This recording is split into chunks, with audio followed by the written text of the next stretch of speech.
Apareceu live aí já, Márcia? Não, Senão tá um daí... pouco demorado. Tá um pouco demorado Bom, hoje. pessoal, estamos ao vivo novamente. Precisamos que vocês nos auxiliem aí no áudio, para ver como é que tá chegando. Pelo menos o áudio tem que ficar bom, né? Fala aí, Márcia. Boa noite, pessoal, tudo bem? Estamos testando o som aqui para poder verificar se está tudo certinho para conversar com vocês. Agora apareceu aqui. Tá, vê aí, Mauri, como é que tá o som. Fala aí para nós. Que todos possam aí observar se estão conseguindo conectar o som, dando um alô para Em nós. últimos casos, a gente faz uma prece junto aqui para ver se resolve. Isso, os bons fluidos. A minha irmã tá dizendo que o som tá bom aqui nos comentários. Ah, Então, que maravilha! então vamos começar de novo. Como nós íamos falando, estamos aqui hoje, para quem está assistindo depois o vídeo, né? Estamos falando sobre depressão, com a presença da Maureen e da Márcia. E temos algumas questões que a gente vai discutir hoje, tá? E a gente conta com a participação de todos. A primeira pergunta de hoje, já para não se estender, é o que é depressão? E a Maureen vai nos ajudar. Vai lá, Maureen. Como nós estávamos explicando antes, né, a nossa ciência médica, a nossa ciência terrena tem as suas, as suas conceituações, mas nós vamos aqui nos ater né, mais na área espiritual e psicológica. Então, a depressão, ela é um indicativo de que algo tem que ser mudado, e que algo tem que ser modificado na nossa forma de ser, de pensar, de agir. As pessoas com depressão, quando procuram ajuda terapêutica, normalmente não têm uma consciência exata do que está acontecendo. Elas só desejam o alívio dos sintomas de depressão. E como dizem elas, para que as coisas voltem a ser como eram antes. Mas aí é que está a questão. As coisas não podem ser mais como eram antes. A depressão, ela é um alerta, é um chacoalhão para que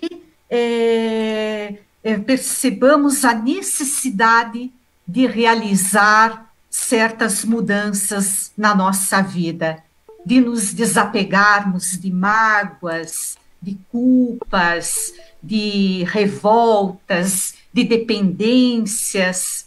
Então, o inconsciente sabe disso. O inconsciente, ele está, podemos dizer, um passo à frente do consciente.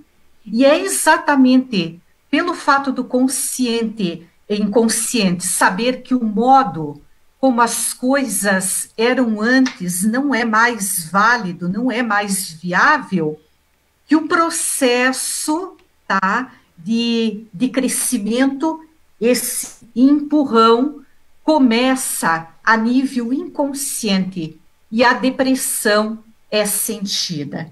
Então, resumindo, quando nós temos necessidade de realizar mudanças na nossa vida e estamos teimando, né? Estamos refratários a essas mudanças, a depressão surge pedindo para nós esse olhar para uma nova postura, para uma nova caminhada. Eu tenho um livro que eu até estava comentando com a Mauri antes, de Isaías Claro, Depressão, causas e tratamentos, né? E até fiz uma palestra sobre isso, e ele diz assim que, ele até faz uma pergunta, e essa depressão, né, desse formato, ela pode durar quanto tempo? E aqui ele vai dizer, né, pode durar uma encarnação inteira, pode durar, aqui ele diz, toda uma encarnação, acompanhar o espírito desencarnado, pode retornar para a nova experiência, trazendo consigo essa enfermidade. Então, às vezes, nós pensamos assim, então eu vou tirar minha própria vida, que eu vou acabar com o problema, eu vou acabar com a depressão, né? E aí, na verdade, essa depressão que está no espírito, está no nosso consciente, e a gente leva junto isso com a gente. Pode ser que até a gente não se cure lá e volte com um pouquinho dessa depressão ainda, e às vezes aqui a gente não sabe de onde vem, né? E a gente já traz um pouco dessa depressão já de outras vidas. Às vezes a gente já traz ela conosco, Interessante, né? é. Então resumindo também, poderia ser então de repente uma tristeza profunda, né? Se for falar em poucas palavras, depressão, tristeza profunda. Profunda, prolongada, E né? prolongada, até Nós temos aqueles estados, né? melancolia, né? Melancolia, que são passageiros, mas quando ela se torna assim um estado pertinaz, né? Então já exige aí uma terapia, exige uma atenção mais especial. Antes de nós ir para a segunda questão, tens algum recadinho aí, Márcia? Não, por enquanto o pessoal só comentando que o som está bom, desejando uma boa noite a todos. Claro, dessa vez eu comprei o microfone, né? Agora tem que estar bom. Se tu quiser ajudar na conversa aí, Márcia, tu vai falando, tá? Antes de nós passar para a segunda questão, Maureen, por o que esse livro aqui traz, ele até fala sobre níveis de depressão, que talvez chega nessa questão do tempo, né? Então ele vai dizer assim que ela pode ser leve, moderada ou grave. Então ele cita um exemplo assim interessante. Por exemplo, a gente cai num buraco de, sei lá, 60 centímetros. Nesse buraco você consegue sair sozinho, tranquilo, né? Depressão leve. Agora você cai num buraco de 3 a 4 metros. Você não consegue sair sozinho, mas consegue pedir ajuda, consegue ver alguém consegue vir e botar uma escada, tem solução. Depressão médio grave, né? Agora a depressão no estado mais grave, ela é como se fosse um poço.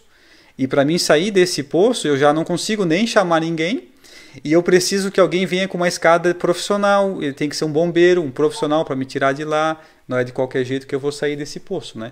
Então a depressão ela também pode ter esses estágios, e é onde que a pessoa não percebe, às vezes, que está já esse tempo todo depressiva e começa a piorar o estado dela, né? Exatamente. Segunda questão. Nesse sentido, a gente tem uma questão aqui, ó. Qual seria o melhor remédio para a depressão? Mas nós vamos chegar lá. Né, Mauro? Acho que está na nossa programação aí. Aguenta aí. O melhor remédio, nós vamos chegar lá. A depressão pode se transformar em algo positivo? Olha, muitos especialistas, muitos estudiosos do assunto, eles acreditam que a depressão pode se tornar um caminho para o nosso crescimento. Isso, tá? Quando o depressivo consegue entender os recados que o seu consciente está lhe mandando. É quando ele transforma a sua depressão num recurso de autoconhecimento, de mudanças, porque como ela falou ali, a depressão é sempre um alerta, é sempre um aviso nos indicando que nós precisamos realizar mudanças na nossa vida, né?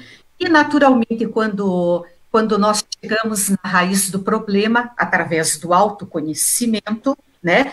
Quando nós realizamos as mudanças que são necessárias, com isso nós crescemos, nós evoluímos. Então, a dor do depressivo faz com que ele olhe para dentro de si mesmo e possa entender, né, o que está se passando com ele. Então, não há como subir um degrau se tornarmos o degrau anterior. A depressão, ela se torna anormal, tá, ou doentia, quando algo interfere no processo de autoconhecimento, de apego, de velhos comportamentos, de velhas crenças, de antigas atitudes, de pensamentos, fazendo com que ela se prolongue indefinidamente, consiga concluir seu curso. Então, a depressão persiste por não querermos enxergar que algo precisa ser modificado, que algo precisa ser mudado em nós, por não querermos iniciar o processo de autoconhecimento, as mudanças que nos levariam à nossa evolução, nos ajudariam a progredir espiritualmente. Então, Por isso que se torna uma coisa positiva se ela entender dessa forma, né? exatamente, o objetivo dela, na verdade, não seria provocar sofrimento em nós, mas dar um recado, um alerta. Olha, você precisa modificar esse teu comportamento, porque o teu comportamento provoca sofrimentos. Esse teu comportamento está te impedindo de crescer, de caminhar em frente. Então, quando a pessoa não consegue enxergar isso, né, o processo não consegue se concluir, vai se estendendo, vai perdurando, e aí é o que nós chamamos, né, de que temos aí a depressão doentia, né, aquela depressão, como você falou, né, que pode se tornar média, pode, né, entrar num nível já mais grave. Eu até tenho aqui, talvez a gente vai se identificar com alguns dessas. Ele até traçou um perfil do comportamento depressivo, né, para a gente saber. Então, como que se comporta alguém assim, né? Ele tem uma aparência triste, abatida, movimentos mais lentos, gesto e fala e andar, fala pouco e tom de voz baixo, com poucos assuntos, né? Então, por exemplo, a Márcia é uma pessoa que gosta de falar bastante. Se a gente perceber que ela está falando pouco, que é sinal que ela pode estar com depressão, né? Preocupações constantes com doenças físicas, perda ou ganho significativo de peso, muito tempo sentado ou deitado, né? E que ele cita outras várias.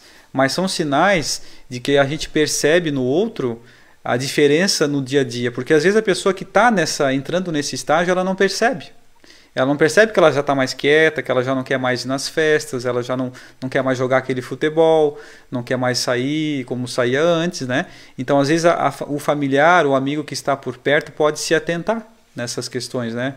Márcia, como é que está a pessoa às vezes não tem consciência exata, né, do que está acontecendo com ela. Tanto é que tem pessoas que carregam muito desse mal-estar e só mais tarde acabam descobrindo que, né, todos esses sintomas aí eram depressão. Márcia. Tem uma questão aqui que foi nesse sentido, a questão dos sinais, né, como identificar, como perceber, tanto que uma pessoa, né, eu percebi que tem um colega meu com depressão, mas também como eu me perceber, né, como eu que vou analisar se eu estou depressiva, quais seriam os sinais, seria mais ou menos isso que você comentou ali, né? Tem até mais, tem até mais ali, mas como a Maureen falou no início, a questão também do autoconhecimento, porque talvez você não percebeu nem por que está assim. Então, às vezes, assim, você está numa profissão que não está mais gostando, você está num relacionamento que está desgastado por algum motivo e você não se expressa, você às vezes está com uma atividade de lazer que aquela atividade já não faz mais tão bem, né? Então a pessoa não percebe qual área da vida dela que ela está desgostando, ela não parou para analisar isso, né? Então essa análise, essa meditação tem que ser feita, né, Maureen?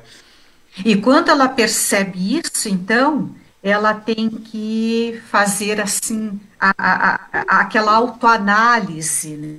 Porque há certas coisas que nós não podemos mudar. Podemos mudar o nosso comportamento, né, em relação a essas coisas. Vamos para a questão número 3. A depressão provoca uma apatia muito grande, não é mesmo? Até quando a Márcia ali, né, comentou sobre os sintomas da depressão, esse é um dos sintomas mais marcantes, mais nítidos, né? Que é a apatia. A apatia é uma das características da depressão.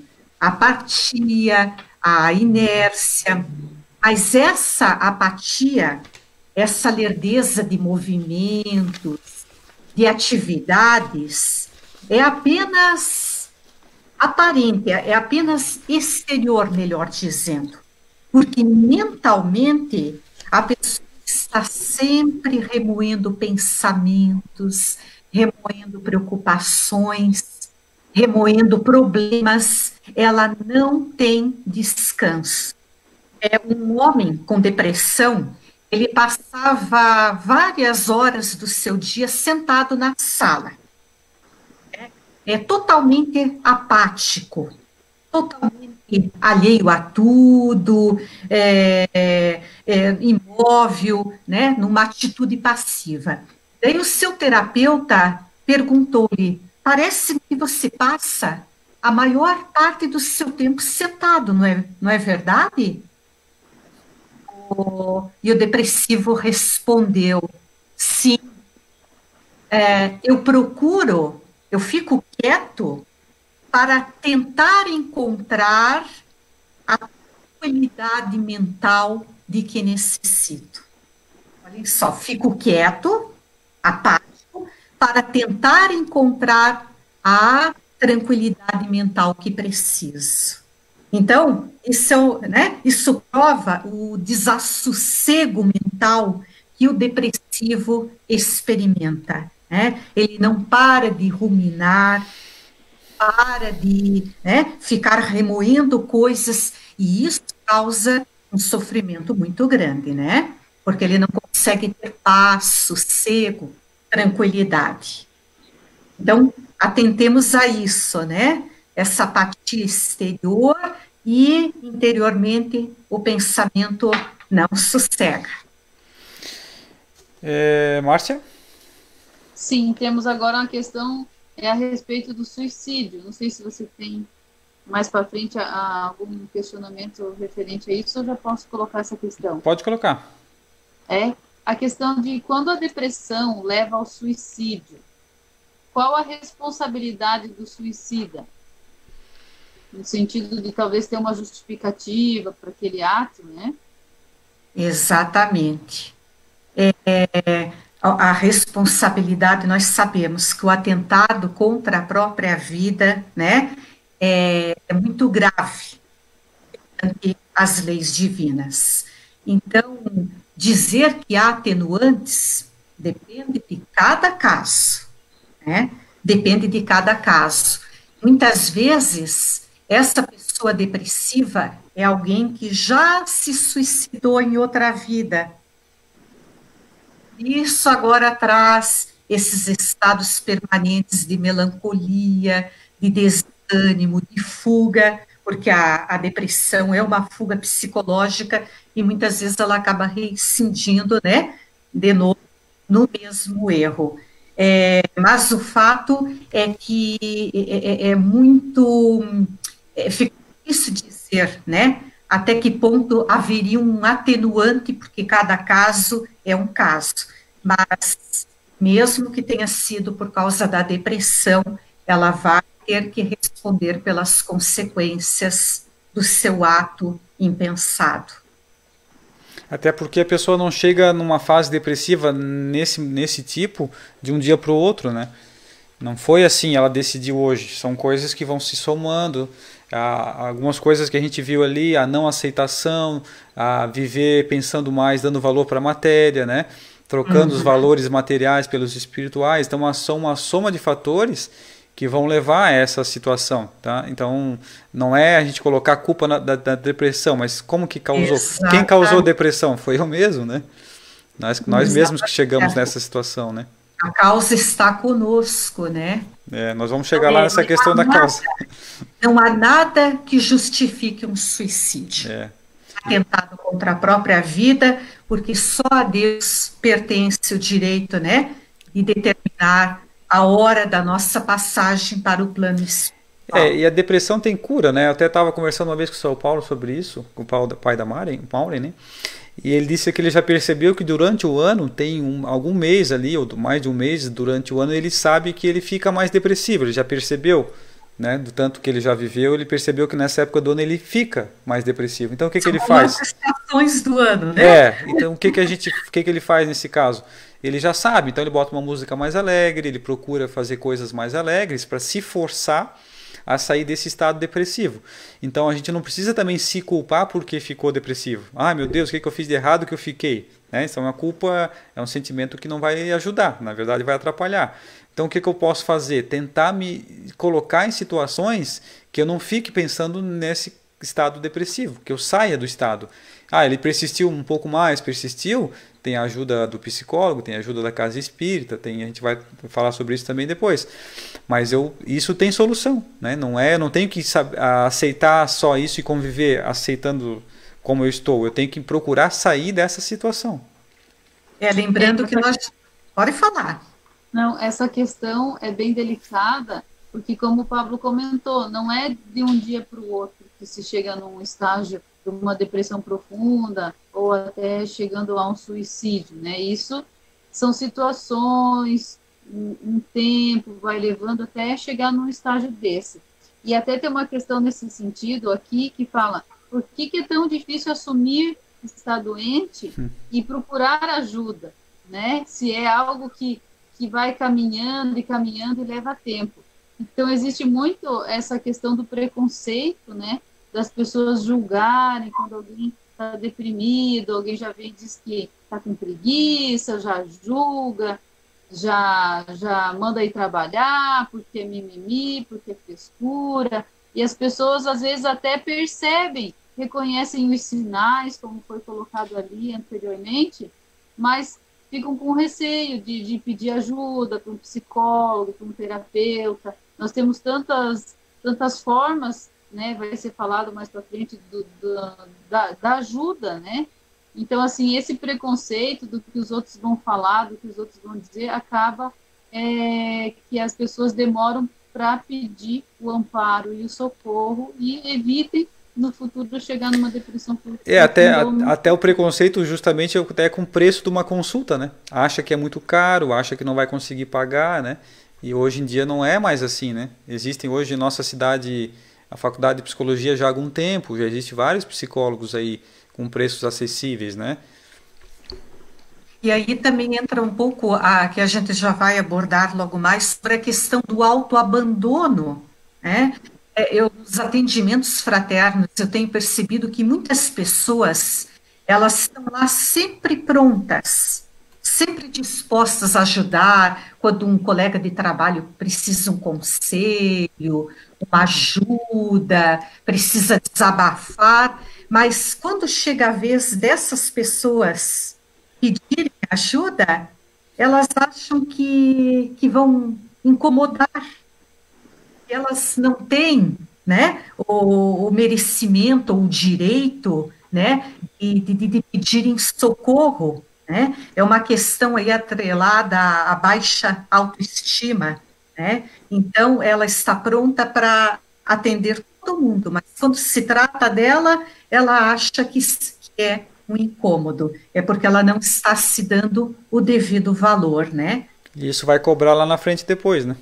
Vai cobrar lá depois. Aqui agora nós vamos falar sobre os medicamentos. Os medicamentos que repõem as substâncias químicas que estão em carência na organização física do depressivo podem curar a depressão? Uhum. Bom, nós sabemos que os medicamentos, eles são paliativos, né? Eles tratam os sintomas, mas não as causas. Por exemplo, o passe espírita, né? O passe, ele vai nos ajudar no alívio das nossas dores, vai renovar as nossas forças, vai nos desintoxicar dos fluidos deletérios, dos fluidos nocivos com os quais os nossos obsessores nos envolveram, vai nos ajudar a melhorar, mas não vai nos curar, né? Porque a cura consiste em chegarmos no fulcro gerador do problema, né?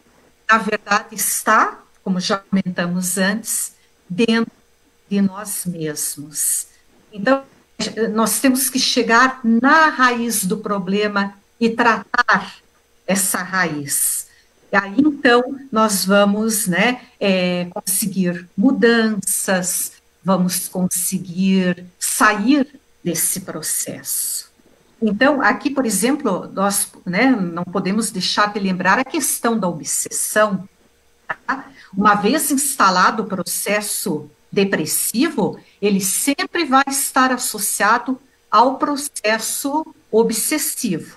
O processo depressivo vai sempre estar associado ao depressivo, porque os nossos obsessores se aproveitam quando há queda do nosso padrão vibratório. Então, eles se aproveitam dessa queda para se vincularem a nós, né? Ocorre a sintonia.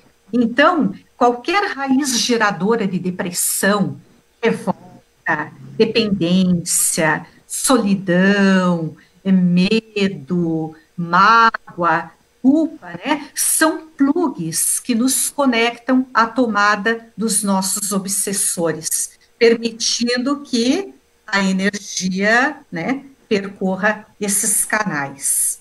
Então, no caso dos medicamentos, é apenas um paliativo, né? A cura consiste em percebermos que mudanças nós precisamos realizar na nossa vida. É a mesma forma dos remédios que os médicos nos dão, né? O remédio para dor, ele vai te ajudar a aliviar a dor, mas se tu não for lá e fizer um exame para saber o que causa aquela dor, você vai precisar de mais e de mais, e daqui a pouco aquele remédio já não faz mais efeito, né? Então é importante ir atrás da causa, né? Combate os sintomas no corpo físico, né?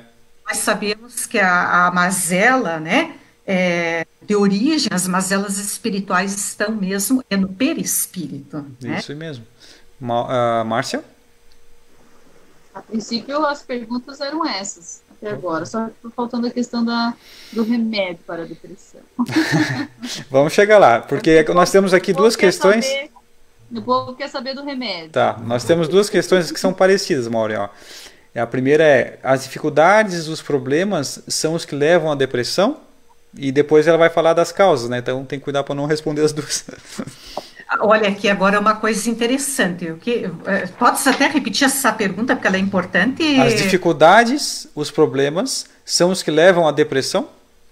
A pergunta é se são os problemas que nos levam à depressão. Tem um ditado que diz que o problema não está no problema em si, mas na forma como nós encaramos os problemas. Então, quando o espírito é mais maduro espiritualmente, ele enfrenta melhor os reveses da vida.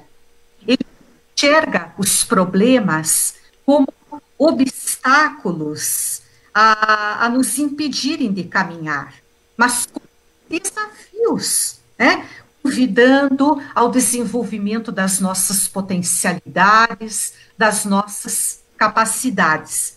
Os espíritos mais frágeis emocionalmente que se desestabilizam moralmente diante dos embates, né? Então, a fragilidade do espírito, por isso a necessidade da pessoa se fortalecer. Então, os que padecem desse mal precisam se conscientizar que o problema, né, não está no problema. A raiz do problema está dentro de nós, assim como também a cura, tá? A cura ou a melhora também está dentro de nós. O que vem aqui complementar a questão dos remédios, né?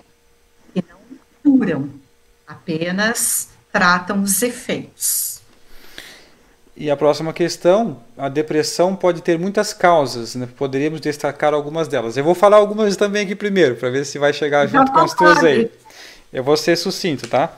Então, a primeira causa que ele cita no livro lá, né, do Isaías Claro, é o próprio depressivo, né? É uma das causas. Agora, como você falou antes, imaturidade psicológica. Pessoas, às vezes, ainda por imaturidade, né, egoístas, exigentes, ingratas, né? Há pessoas também com comportamentos materialistas, com sentimento de perda ainda, por exemplo, sentimento de posse, insegurança, imediatismo, medos, orgulho, egoísmo. Pessoas que têm ressentimentos sobre algumas coisas, né? Alguém que é inseguro, que se permite influenciar pelas as observações infelizes, né?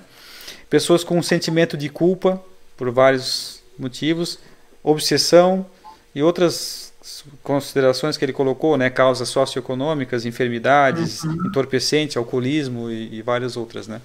Sim. Vamos ver se eu cheguei perto de... Vai lá, Mauri. Não, aqui, na verdade, as causas são muitas. E aqui, só aproveitando o gancho do que você falou, por exemplo, se o problema da pessoa depressiva porque ela é muito melindrosa, né, que ela se magoa com facilidade e fica guardando essas mágoas, se ela não trabalhar isso, ela vai continuar sofrendo. Então, o objetivo da depressão é mostrar para ela que ela tem que realizar essa mudança nela, a fim de que o processo de sofrimento termine, né? Então, como você citou, aí tem muitas causas, Pablo, mas por isso a necessidade, né, de avaliações com especialistas que vão trazer um bom diagnóstico. Mas tem dois fatores psicológicos, assim, através de algumas leituras que nós realizamos, tá? Muito presentes na depressão, tá? Então, o primeiro fator seria a inaceitação da vida, e o outro, o autoabandono. Ou seja, o autoabandono é quando nós não nos amamos, não nos valorizamos, seria uma baixa autoestima, né? Interessante que, agora que você falou ali, eu me lembrei, né, que a doutrina espírita, nesse caso, é uma ferramenta muito importante, porque isso vai de acordo com o sentido que a gente dá para a nossa existência. Porque se eu tenho um significado diferente para essa vida, essa encarnação, eu vou pensar diferente sobre mim e vou pensar diferente sobre o que eu vim fazer aqui. Porque se a gente tem a ideia de que a vida acaba quando termina a nossa vida material, é muito facilmente, né? Eu entro em depressão. Se eu acho que esse problema que eu tenho agora, eu me ressenti com uma pessoa, eu nunca mais vou ver aquela pessoa, né? Eu fiquei bravo com ela. Se eu acho que isso é para sempre, eu vou ficar depressivo. Então, essa questão, acho que é uma questão chave. O problema não é a questão de a gente ter problemas ou não, porque todos nós temos na Terra, né? A questão é como que eu lido com esses problemas e como que eu encaro eles. Porque se eu me desespero... O problema não está no problema, mas na visualiza. Como que eu visualizo ele? Porque tem pessoas, né, com probleminhas desse tamanho que parecem gigantescos. E outras com problemas realmente grandes, mas que enxergam com uma naturalidade, né? Procuram entender o que aquele problema está querendo dizer, né? Que mudança ela precisa realizar na sua vida. Então, ela olha de uma forma positiva, de uma forma saudável para o problema, enquanto que há outros que uma depressão profunda, e como a Márcia falou ali, chegam muitas vezes até a tentar o suicídio. É que a gente vai ter que começar a levar em consideração que a gente está na casa do nosso pai. E as regras é do nosso pai, não são nossas regras, né? São as leis divinas. Mas um consolo é de que, por exemplo, se nessa vida eu não pude ser médico por vários fatores, eu vou poder ser em outra vida. Se nessa vida eu não alcancei algo que eu achava importante, mas eu vou poder fazer isso, ou talvez já fiz em outras vidas. Essa é a questão. Porque, às vezes, eu tenho um sonho, e não foi possível eu considerar esse sonho nessa vida, porque eu me casei, porque eu trabalhei em outra área, né? Mas eu posso depois fazer isso. Isso que é importante das pessoas, né, de nós nos lembrarem que somos espíritos imortais. Nós vamos conseguir fazer muitas coisas ainda, né? Vamos ser muito felizes, nós vamos aprender várias coisas, vamos ter ainda muitos amigos, vamos ter muitas novas oportunidades. né? Essa é importante a gente lembrar para que esses desafios, né, que a gente até conversou no outro programa, não sejam encarados como uma coisa muito difícil e uma coisa eterna, né? Porque todo problema ele vai passar, né, Márcia? Sim. Eu estou ouvindo vocês aqui e refletindo, porque a questão essencial é qual é o objetivo da nossa vida, né?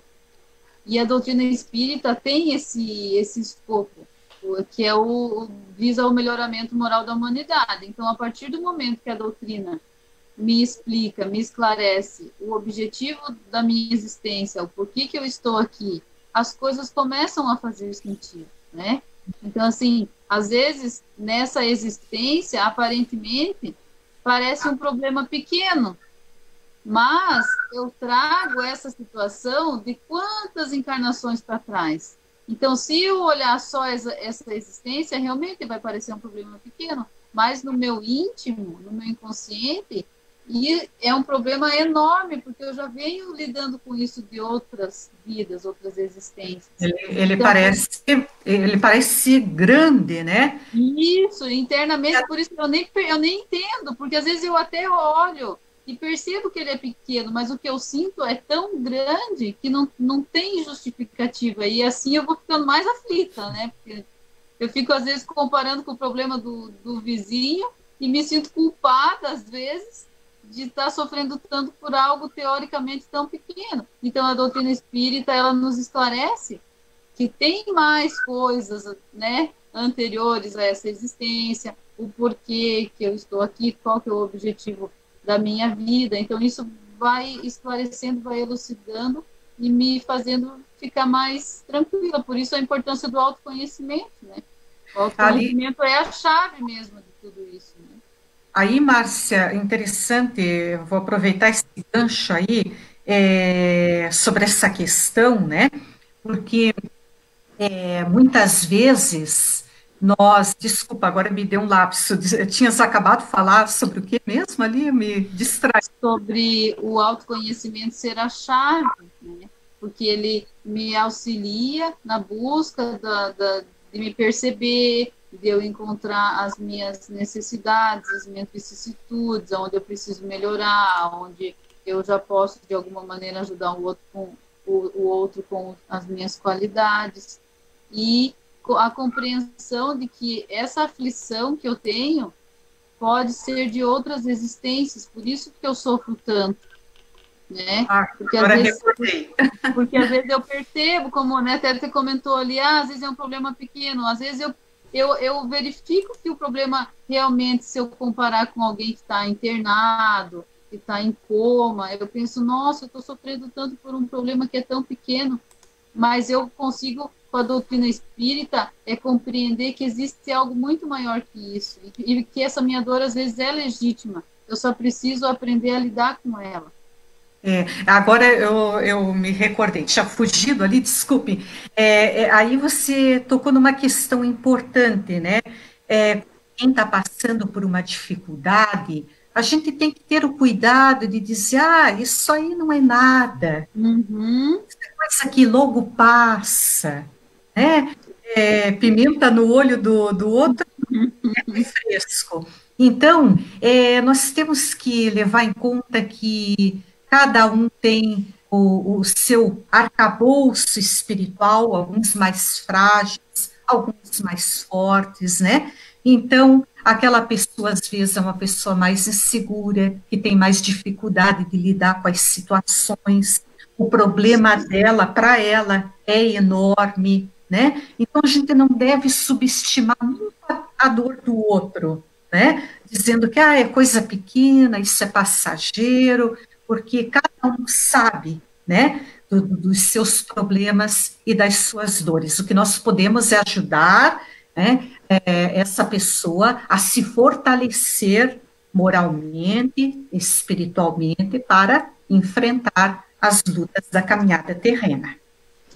Jesus já tem aquela passagem da trave do argueiro lá, né? Que às vezes a gente fica analisando muito a vida dos outros, analisando, julgando se está sofrendo, se não está sofrendo, se é de verdade, se está se fazendo de vítima, mas a gente não olha muito o problema dos outros e não olha o nosso, né? Tem uma- Então, às vezes, a gente julga que a pessoa está se fazendo de vítima, que não é real, e no fim é.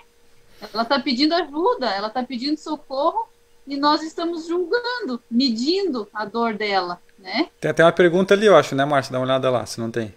Isso, é por isso que eu até comentei, tem uma pergunta aqui a respeito das pessoas que se fazem de vítima, né? Que são depressivas, que gostam dessa situação. Pra chamar atenção, talvez. Mas como que eu vou saber se aquela pessoa está fazendo para chamar atenção? Eu não estou no lugar dela, eu não tenho esse direito de julgar se é verdade ou se não é. Ela está me procurando, me pedindo ajuda, ela está sofrendo. É, Então, E se ela... com que régua que eu vou medir, né? Se é ou se não é. E se ela estivesse bem com ela mesma, né, feliz, realizada, ela não teria que se usar desses mecanismos de autocompaixão, né? Então, normalmente é uma pessoa muito carente, uma baixa autoestima, né? Então, essa é a sua forma de chamar a atenção, de dizer né, sutilmente de que eu preciso de carinho, eu preciso de afeto, eu preciso de compreensão, né? Então, naturalmente, que quando ela fica estacionada na autocompaixão, ela acaba não caminhando, né? Ela se acomoda naquela situação que para ela até às vezes se torna uma zona de conforto, né? E ali ela acha que sempre ela vai suprir as carências afetivas dela, né? Falando das dores dela, dos sofrimentos dela, mas pessoa que, na verdade, precisa de ajuda, né? Precisa desenvolver o auto-amor, que precisa se valorizar, né? Que precisa compreender que, em vez dela ficar desperdiçando as suas energias na auto-lamentação, ela deve usar essas energias para, né, para sair crescer, dessa situação, né? para realizar, para progredir. Mauro, e como é que a gente se explicaria melhor essa questão da inaceitação da vida? Ali antes eu falei dois fatores né, que são muito presentes na depressão. A aceitação da vida e o autoabandono, né? Bom, a inaceitação da vida ou inconformação é uma dificuldade para aceitar a vida como ela é, os acontecimentos, né? Os fatos como eles acontecem, as pessoas como elas são. Então, a inconformação é uma contrariedade nossa ante as provas, as dificuldades da vida. Então, a inconformação, a inaceitação da vida, gera raiva, revolta, sofrimento e, muitas vezes, a depressão. Então, a origem de todo esse processo, tá? Inconformação, inaceitação da vida, raiva, sofrimento, né? Depressão, a origem de todo esse processo, a raiz disso tudo é o egoísmo baseado no interesse pessoal. Porque o nosso desejo é que as coisas sempre aconteçam como nós queremos, não é verdade? Que as coisas sejam como nós desejamos. E quando as coisas não acontecem de acordo com os nossos interesses, daí nós nos revoltamos, nos rebelamos. Então, não aceitamos o mal que fizeram para nós, ficamos cultivando mágoa, não aceitamos o pedido de divórcio do nosso cônjuge, não aceitamos a perda de um familiar, não aceitamos a doença, não aceitamos a falência financeira, né? Então, a inaceitação da vida gera revolta, né? Sofrimento e pode levar à depressão. E aqui na questão 8 vai falar do egoísmo novamente, né? Então o egoísmo é a raiz da inaceitação da vida. E seria a raiz do autoabandono também? Agora que interessante, né? A gente viu ali o egoísmo, que é o hábito de nós pensarmos apenas em nós mesmos, no nosso próprio bem, nos nossos interesses, né? E quando nós assim agimos, nós queremos que as coisas sejam sempre como nós desejamos. E quando não são assim, nós nos revoltamos. E aí, na questão do autoabandono, né? Aonde que estaria a questão, a raiz do egoísmo? Então, é assim, quando nós agimos egoisticamente em outras vidas, tá? Apegados exclusivamente aos nossos interesses pessoais, machucando os nossos semelhantes, causando prejuízo aos outros, nós acabamos debilitando a nossa estima pessoal. Então, eu vou explicar melhor. Quando nós traímos, quando nós lesamos alguém, quando nós fizemos alguém sofrer, né? Quando nós causamos prejuízos a alguém, nós estamos pisando na autoestima dessa pessoa. E nós escolhemos de acordo com a nossa semeadura. Ao pisar na autoestima dos outros, nós acabamos debilitando, pisando na nossa própria autoestima. A vida é um eco. Aquilo que nós emitimos retorna para nós.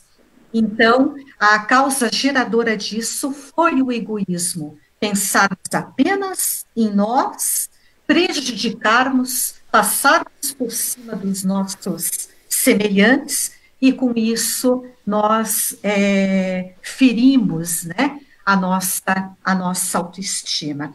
A questão aí, olhem só, os psicólogos, né, sempre vão procurar associar o problema da autoestima baixa a uma infância mal amada, né? Onde não houve recursos, não houve estímulos para que aquela criança, aquele espírito desenvolvesse a sua autoestima. No entanto, a questão é o seguinte: quando aquele espírito estava para reencarnar, a espiritualidade já tinha conhecimento do lar em que ele reencarnaria, já tinha um conhecimento do perfil psicológico dos pais, sabia que aquele espírito ali não ia ter recursos, não ia ter estímulos por parte dos pais para o desenvolvimento da sua autoestima. Mas ele reencarnou ali porque ele necessitava e também porque ele merecia.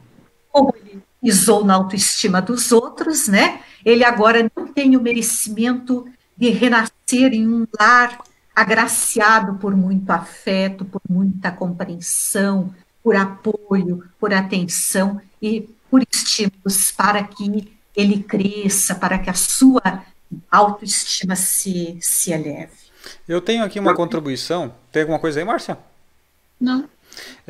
Naquele mesmo livro que eu estava acompanhando aqui, do Isaías Claro, ele cita algumas consequências, antes de nós chegar na cura, né? No resultado, né?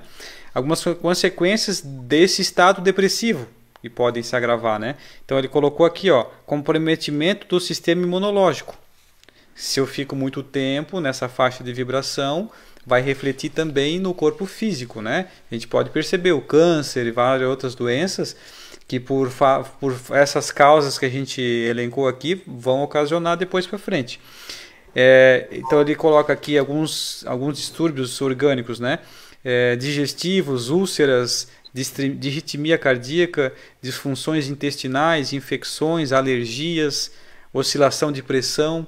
Isso tudo pode causar por tempo da depressão, né? De acordo com essa obra. Ele colocou o suicídio consciente ou inconsciente também. E alguns fatores destrutivos da mente.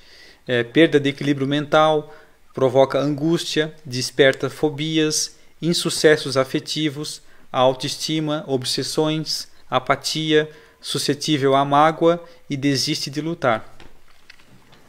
É isso aí. Papo, ali inicialmente que você falou, posso só Claro, complementar, deve. né? Em relação às doenças aí, né, que podem surgir como consequência da depressão. Nós já trazemos no perispírito as marcas, as matrizes, ou melhor dizendo, a predisposição para desenvolvermos determinada doença, de acordo com os nossos procedimentos anteriores, em vidas passadas. Então, por exemplo, uma pessoa já pode trazer no seu perispírito a predisposição para um câncer, né, para uma hanseníase e assim por diante. Mas o gatilho que desatrela, né, o funcionamento dessa doença é o nosso estado emocional. Depressão, ansiedade, raiva contumaz, né?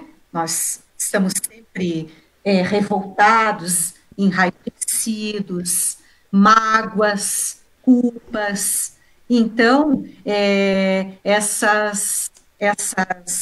esses problemas de ordem emocional acabam desatrelando aquelas doenças que estavam em germe ali no nosso perispírito, que através de uma boa conduta nós poderíamos atenuar ou até eliminar a possibilidade de desenvolvermos essa doença, ou quem sabe essa doença só se desenvolveria bem anos mais tarde, mas devido aos nossos problemas de ordem emocional, nós precipitamos, né, o desenvolvimento dessa doença e vamos ter que resgatar pela dor, quando poderíamos, né, resgatar pelo amor, através de uma mudança de condutas, né, uma mudança de comportamento. Então, para quem ficou até o final, agora nós vamos a questões importantes, né? Qual a melhor terapia para a depressão?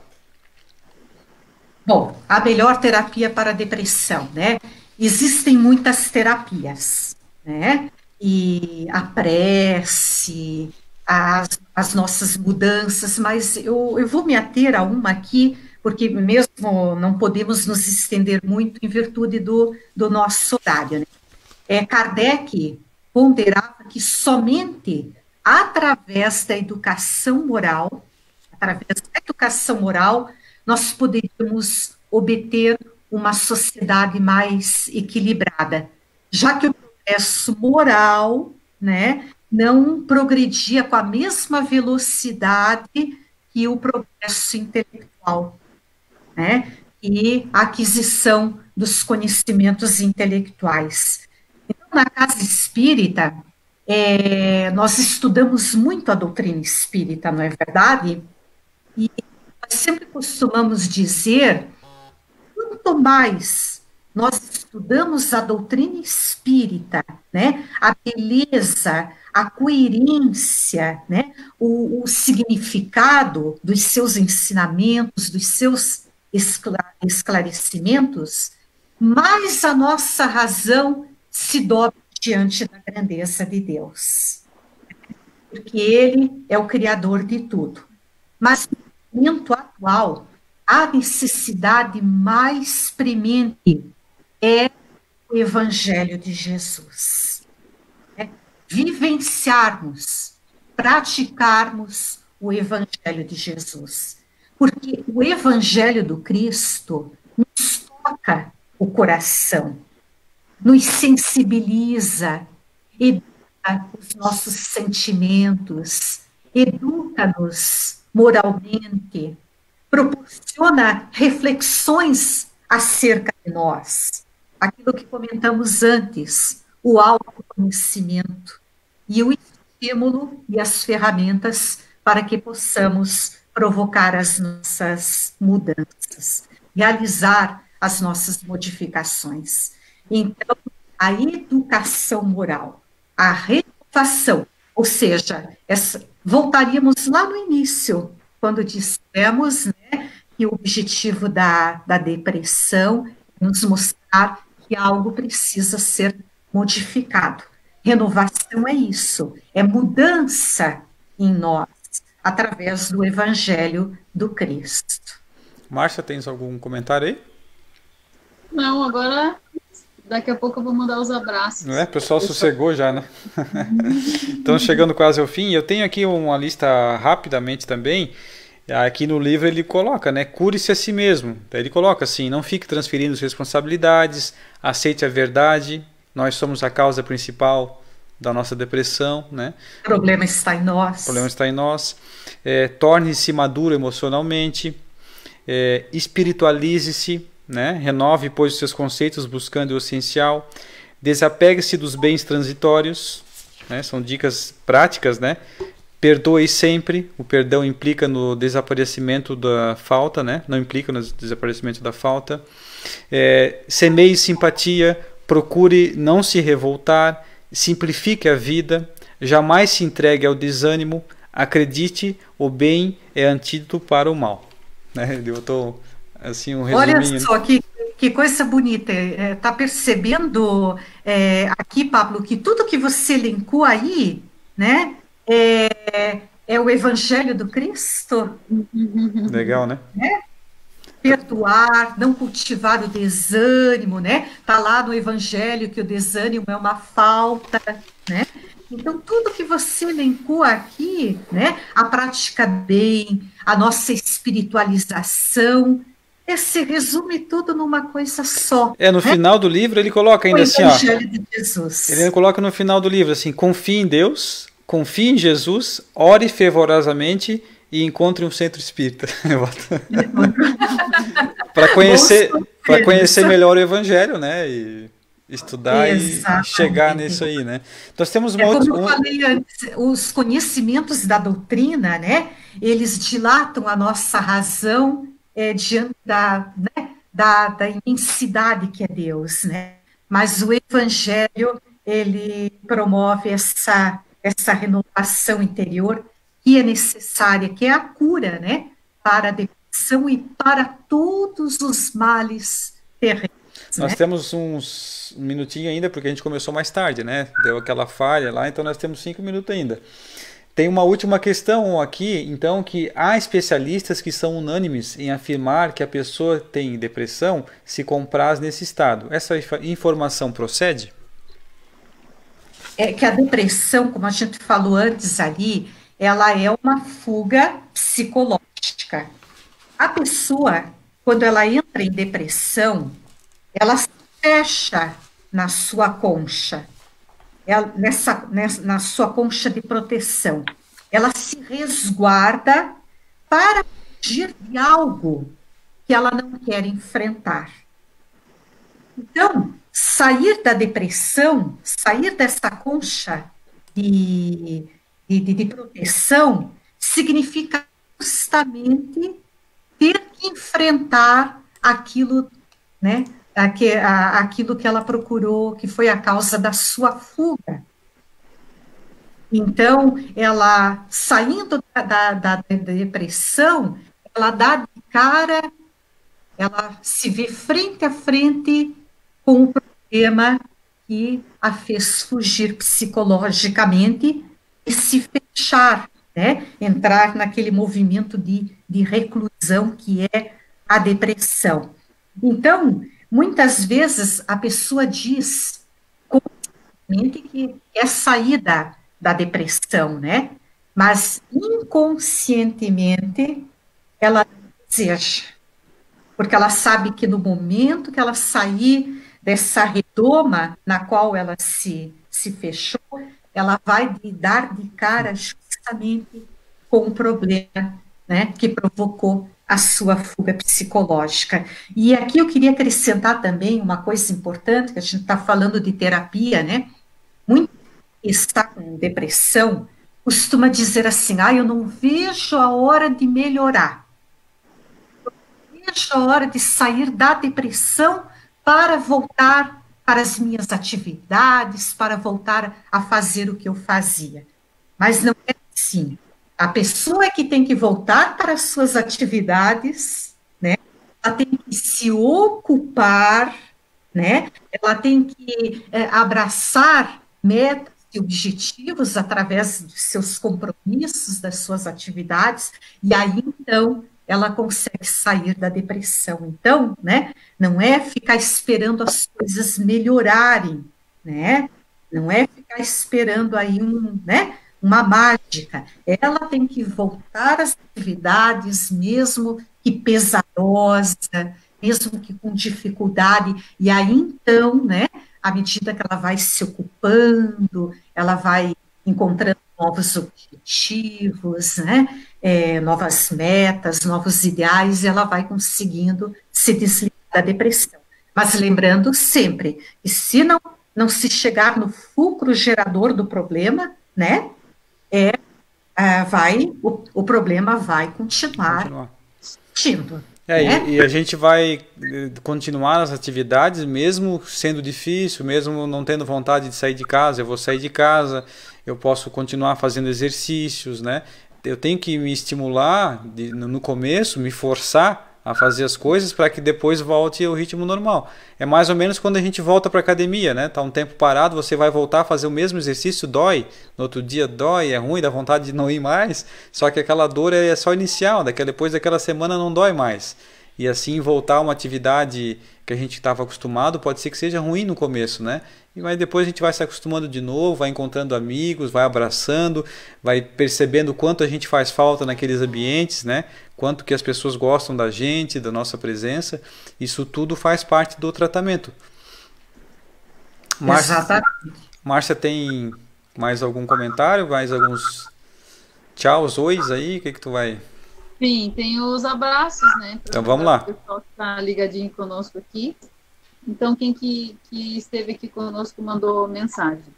Um abraço, então, para a Adriana, para o André, Cristina, Sônia, Tere, a Luciana, Fabline, Irani, Regina, Neide, Nara, Helena, Emerita, Ingrid, a Marli, Filomena, Cida, Larissa, Sandra, Marco Aurélio, Zene, Juliana e Regiane. E tem pessoas que estão aqui que não mandaram mensagem, mas sintam-se abraçadas também. Abraço é sempre bom, né? Metade é meus parentes. E agora, nessa época assim que nós fisicamente estamos distanciados, mas espiritualmente estamos aqui, ó, entrelaçados. Que legal, né? Sim. Então agradecemos a todos a participação com a gente. Sem vocês aí no outro lado participando, não há por que nós estarmos aqui, né? Agradecer a presença da Mauri, que sempre nos auxilia nesses momentos, quando a gente pede, né? Trazendo o seu conhecimento.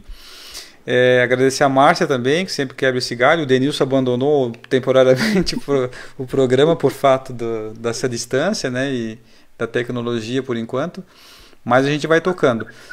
Não temos ainda a pauta do próximo programa, mas na próxima sexta estaremos de novo.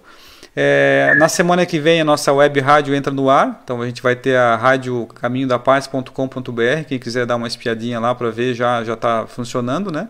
Mas os programas começam na segunda-feira para frente. Nós vamos trazer alguns programas já prontos, radionovela, momento de prece, dicas de livros, né? Vai ser bem bacana.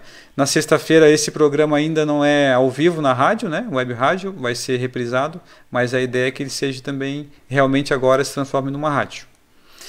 Então, boa noite a todos, tenham uma boa noite, bom final de semana, tchau para vocês. Obrigada pela oportunidade, tá? E muita paz para todos. Beijo, tchau. Beijo, tchau.